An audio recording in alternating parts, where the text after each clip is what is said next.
Now what we need to do is to cut out this little circle here. So we cut out the inner part of the circle, not the outside bit. The inlet pipe's really important because that's how we water our garden bed. We basically put the hose into the inlet pipe. And now what we're going to do is to insert our inlet pipe.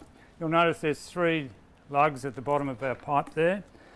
They go into those 3 holes in the base there.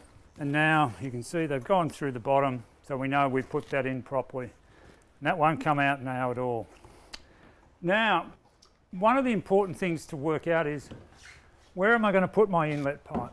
Our preference probably is to put it down the same end as your overflow pipe, although it doesn't really matter at the end of the day. These are our WaterUp joiners, and what we use these for is to bind the top of the bed together. So put it in a couple of locations to keep all the cells linked together. It's quite important if you've actually had to cut the cells because you've got a different dimension of the bed.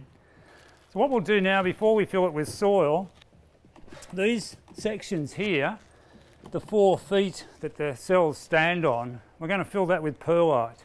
Perlite is basically a natural organic rock which is fired in a kiln, and what happens when it's fired in a kiln, each of the little particles blows up like popcorn. What you can't see unless you look at it under a microscope, it's got all these little holes around the outside, and that's what gives it lots of air gaps and lots of spaces for the water to soak up through the wicks. We continue to do that until we've done it over the whole bed, and then we're ready to add our soil mix and compost. And that is all we need to do, apart from put our plants in. So very simple.